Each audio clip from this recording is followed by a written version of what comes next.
Check it out, you guys. This is new from Neutrogena. Face and Body Moisturizing Cream, $11.99 here at Walgreens. Fragrance free. This looks promising. I've used this Ultra Gentle Daily Facial Moisturizer. It's really nice. It's pretty lightweight. So I was just telling you guys the other day how Neutrogena tends to not put niacinamide and stuff, but these have niacinamide, which I love, right? I love, but if you're sensitive, just, yeah. This one, however, does not have niacinamide, the one in the tub, but it's got the centella in it, which is anti-inflammatory, you know, a botanic with anti-inflammatory properties. Oh, this is new as well. The Ultra Gentle Daily Facial Moisturizer SPF 30 does not have niacinamide. It does have centella. It's a chemical sunscreen. I'm currently using and have on my face as we speak the Collagen Boost SPF 30. Really have been enjoying that. Did I say Collagen Boost? I meant Collagen Bank. Now, a couple of weeks ago I reviewed the Collagen Bank SPF 30 along with their new vitamin C serum. I've continued to use just because I want to finish it and see if at any point it gives me any kind of irritation, but I have been using it for a long time now because I wanted to make sure I had used it a good amount of time before like reviewing it for you guys. So far, no irritation. It hasn't like turned a weird color. It's been good, and it's got that micropeptide that allegedly boosts collagen. They even did clinical studies on it, which are published in Journal of Drugs and Dermatology. And it has polyhydroxy acid, which is hydrating and good for the moisture barrier and gently exfoliates. Garnier came out with a salicylic acid containing micellar cleansing water. Interesting. Salicylic acid's great for blackheads and whiteheads. It gets down in the pore to exfoliate. It's also really good if you have seborrheic dermatitis. I'm just not a fan, personally, for me, of the micellar waters. Does this have fragrance? No, that's good. Look, this one's got PHA and glycolic acid. This seems more like a toner to me, like it would be useful in that regard. Okay, maybe I might have to give these a try. Let me know. The salicylic acid one or the polyhydroxy acid, glycolic acid one, have you tried them? There's also a vitamin C one that is likewise fragrance free.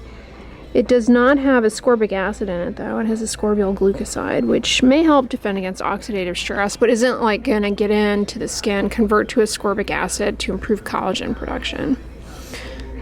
I'm using this right now and I love it. This is wonderful. Fragrance-free cleansing balm. I paid like, I wanna say $11.99 for it on Amazon, so big surprise you pay an upcharge here at Walgreens. But I'm sure you could get it for a good price at like Walmart. This is a new brand I've never heard of, Ology. They have some hydrocolloid patches in butterfly shapes, that's fun, and hearts, woohoo. And they're just the hydrocolloid, which is perfect, because they make a lot of these pimple patches that have like active ingredients on them, and that's fine, but those active ingredients are just more likely to be irritating under occlusion, so I just caution to look for that because it'll allow for better penetration of the active ingredient. This one's just hydrocolloid to the smiley face, but it also can make it more irritating. Here's one that's clear. Again, just hydrocolloid. This is just a basic circular shape, $10.99. Then they have these glossy lip balms. I already can tell those have fragrance in them, but interesting nonetheless. For $4.29, you guys already know I don't need another lip balm, but they have a spray sunscreen that's a chemical sunscreen, and it does have fragrance. This has fragrance. They also have a sunscreen face mist that also has fragrance. These are both chemical sunscreens. Now, hate to burst your bubble, if you spray this on the face, you really want to rub it in to get a good application. You have to spray quite a bit. They're both water resistant, 80 minutes. I bet these are really breathable too.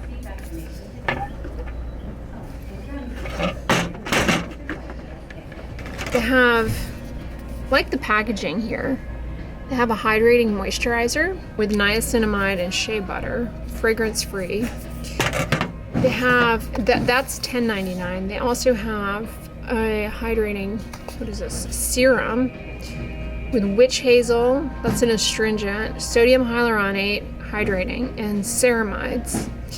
So that looks promising. $9.99, just for a little plumping action. They also have a balancing toner. Man, they've got a lot.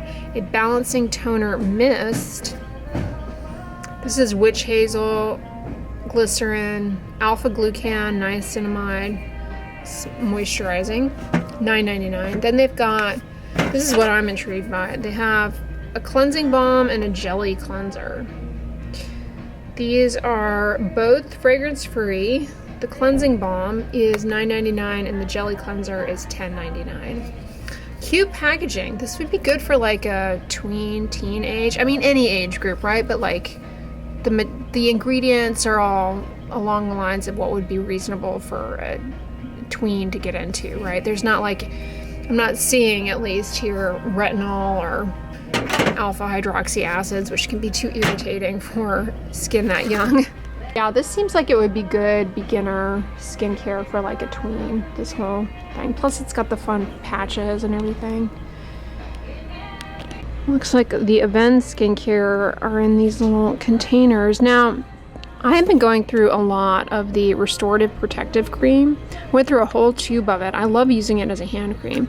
But one phenomenon that happens to some people with theirs is they get it in the mail, or they order it or whatever, and when they go to open it up, it's like completely separated, and it's almost like a flood of thermal spring water shoots out of the tube. Then there's like this bluish blob. Some people are able to get the product to mix back together and be fine, but others are not. So I don't know what's going on with that. Some people say it happened if their package was delivered like in the winter and cold temperature, but I've seen enough people comment that that happens. I've seen like TikTok posts about it, but it's like a really frustrating thing because this is not an inexpensive product, especially here. That's like a really frustrating thing to encounter.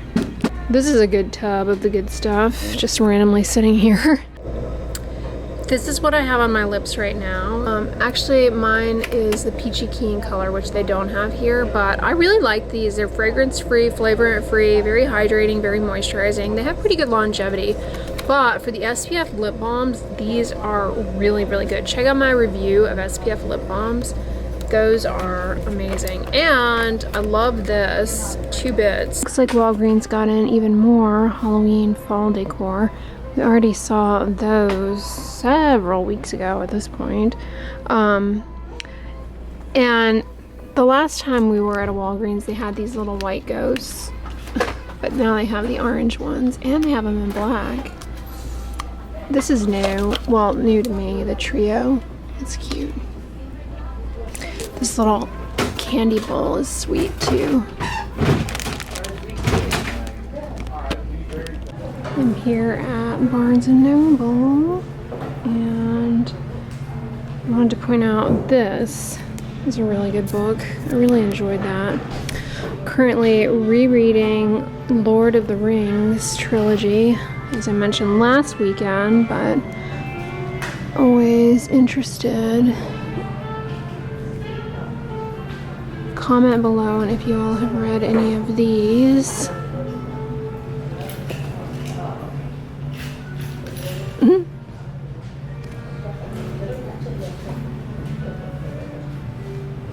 Odd body. What's that about?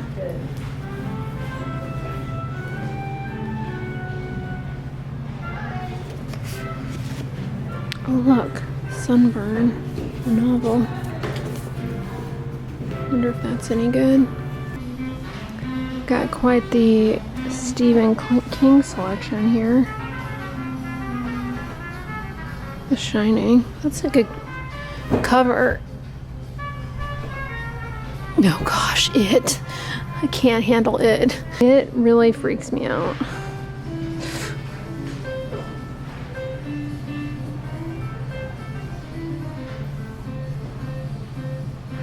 Since I'm rereading the Lord of the Rings trilogy, I'm also kind of tempted to reread this because this I really enjoyed a lot.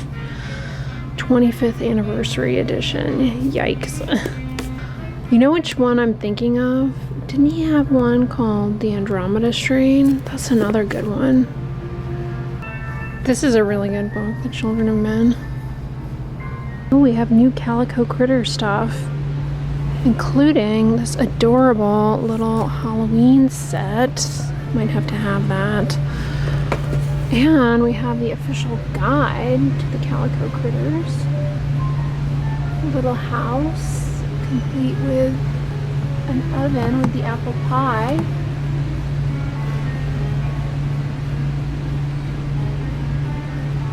Oh, they're sweet, the little reindeer family.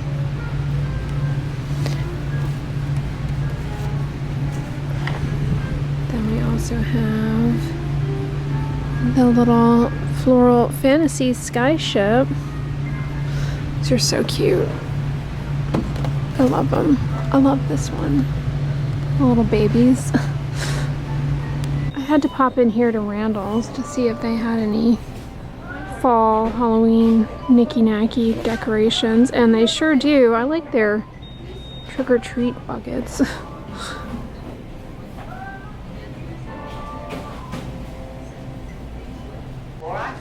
All the candy corn is out, and all the pumpkin spice things.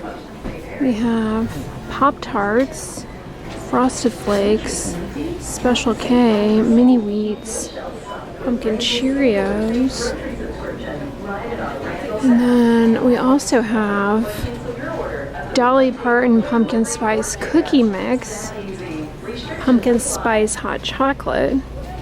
The creamy buttercream